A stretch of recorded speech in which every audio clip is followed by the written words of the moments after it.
India.com में आप सभी का स्वागत है। आज जैसा कि आपको पता है कि रात के 2 बजे के करीब और सुबह करीबन 5 बजे तक एक हादसा हुआ था जिसमें पुलिस ने तुरंत हरकत करी और वहाँ पे जितने भी लोग थे महाकुंभ में, महाकुंभ 2025 जो दुनिया का सबसे बड़ा मेला जिसमें कि करोड़ों लोग आ रहे हैं, वहाँ पे एक हादसा सुबह हो जाता है और काफ़ी लोग हताहत होते हैं, कुछ लोग सो रहे होते हैं, उनके ऊपर भीड़ चढ़ जाती है, भगदड़ मच जाती है और अभी तक भी जो पुष्टि थी सरकार की तरफ से वो नहीं की जा रही थी कि आखिर कितने लोग घायल हैं। लेकिन अभी कुछ ही देर पहले, कुछ ही चंद मिनटों पहले ये एक फाइनल रिपोर्ट आ गई है जो कि कुंभ के डीआईजी हैं, उन्होंने वो रिपोर्ट जारी करी है। पूजा जी हमारे साथ हैं और पूजा जी हमें बताएंगे कि जो अपडेट है वो क्या है और इससे रिलेटेड जो न्यूज़ अब तक जो अफवाहें चल रही थी जिससे कि सरकार ने खुद कहा था कि आप अफवाहों से बचें, वो खुद योगी जी ने खुद आके कहा योगी था। जी ने आके जी, कहा था। जी। पूजा जी आप बताइए कि क्या अपडेट है। जी, अपडेट ये है कि अभी तक 30 लोगों की मौत हुई है इसमें और 90 से ज़्यादा लोग जो है वो अस्पताल में हैं और सबसे बड़ी 25 शवों की पहचान हो चुकी है। और डीआईजी हैं महाकुंभ के, जो कि स्पेशल बनाए जाते हैं, वैभव कृष्णा जी, उन्होंने आके इसको कहा है कि भाई भगदड़ की वजह से मौत हुई और भगदड़ के लिए जो इस तरह की घटना की आशंका थी क्योंकि जितना अनुमान लगाया गया था उससे दुगने लोग पहुंच गए हैं।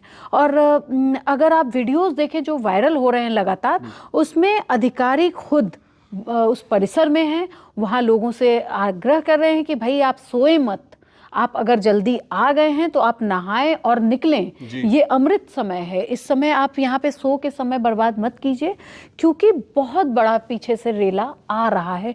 ट्रेन आ रही थी, 3 दिनों से लगातार लोग नहाने के लिए आ रहे हैं। लेकिन कुछ लोग ऐसे थे, अगर मैं अंग्रेजी मीडिया की बात करूं तो उन्हें तो बस इंतज़ार था। उन्होंने सुबह ही ये घोषणा कर दी कि गार्जियन कह रहा है कि 38 मौतें हो गई, बीबीसी कह रहा है 12 मौतें हो गई, ठीक है, सैकड़ों मौतों का और बहुत सारे लोग घायल हो गए। लेकिन चलिए, अब थोड़ी राहत है। मौतें दुखद हैं, महाकुंभ है और इस तरह के हादसों से हमें बचना चाहिए, हमें भी सतर्क रहने की ज़रूरत है।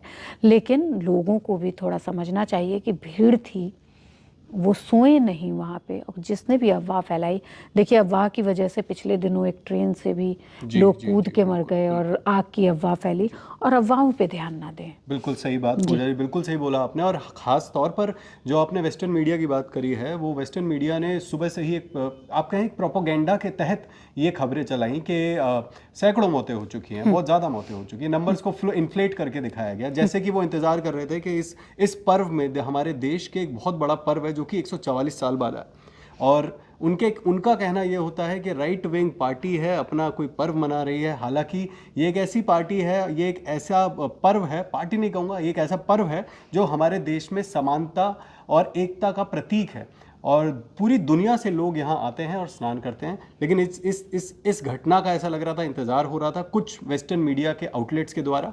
पर जैसा कि पूजा जी ने कहा कि आप अफवाहों से बचें और अभी भी जो मौतें हुई हैं वो दुखद हैं और बहुत हेल्पलाइन नंबर भी जारी किए हैं कुंभ की जो अथॉरिटी है, प्रशासन है, उन्होंने। और 25 लोगों की पुष्टि हो गई है, मतलब सरकार का वेट तो करो। बिल्कुल, आपको सरकार का वेट करना चाहिए कि सरकार क्या कह रही है। मतलब आप मौतें छुपा थोड़ी सकते हैं, आप किसी से भी, जिसके परिवार के लोग चले गए उनको आप छुपा नहीं सकते, वो सामने आ जाएंगे। सोशल मीडिया का जमाना है, बहुत तेजी से बातें भी फैलती हैं और सच्चाई छुपाई भी नहीं जा सकती है, संवेदनशील मुद्दा है। लेकिन वीआईपी कल्चर पे बातें उठ रही थी महाकुंभ में कि हर दिन नेता पहुंच रहे हैं जिसकी वजह से लोगों को काफ़ी लंबा चलना पड़ रहा है। लेकिन वहाँ ये नहीं देखा गया कि अगर गाड़ियाँ चलेंगी उसमें हर तरह के लोग आएंगे, कोई स्पीड से गाड़ी चला देगा, बच्चे हैं, लोग कंधों पे बच्चे को लेके चल रहे हैं, 10-10 किलोमीटर लोगों को चलना पड़ रहा है। तो सरकार नहीं चाहती कि उनकी बुराई हो, उसने सुरक्षा के लिए इस तरह के इंतजामात किए हैं।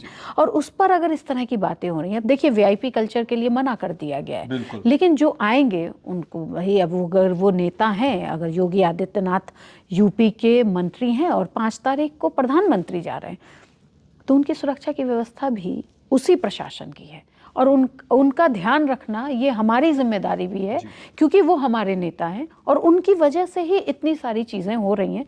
नहीं तो जिस तरह से लोग पहुंच रहे हैं आज, अभी तक अगर कहा जाए तो आज पूरा दिन ही अमृत महोत्सव स्नान के लिए कहा जा रहा था। और आप देखिए कि सारा का सारा जो जितने भी संत महात्मा थे उनके टाइमिंग को चेंज कर दिया गया। ये पहली बार इस तरह की चीज़ें हो रही हैं कि भीड़ भाड़ को देखते हुए इस तरह के बदलाव किए गए।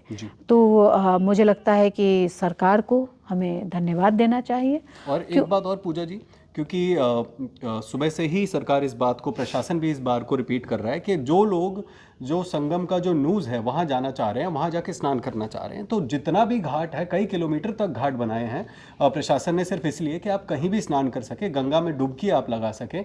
संगम पे स्नान करना महान महामंडलेश्वर जी ने भी कह दिया है हर अखाड़े के कि वहाँ स्नान करने से कोई स्पेशल आपको नहीं मिलेगा, लेकिन आप कहीं भी गंगा के घाट पे स्नान कर लीजिए, आपका स्नान एक समान माना जाएगा जो कि आप संगम पे स्नान करेंगे उसके लिए।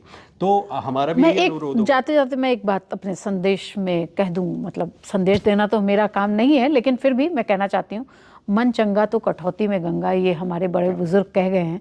तो गंगा के पास आप पहुँच चुके हैं और हम लोगों को ये भी कहा गया कि आपके घर में अगर गंगा जल है तो उसको अपने पानी में डालिए और उससे, और ये रामभद्राचार्य जी का ही था कि भाई आप इस तरह से भी पूजा कर सकते हैं और अपने आप को पुण्य, इस दिन के लिए शुभ दिन को आप अपने यूज़ कर सकते हैं। तो ये भी किया जा सकता है। लेकिन जो पहुँचे हैं वो अपना ध्यान रखें, अपने आसपास वाले लोगों का भी ध्यान रखें। और जय महाकुंभ।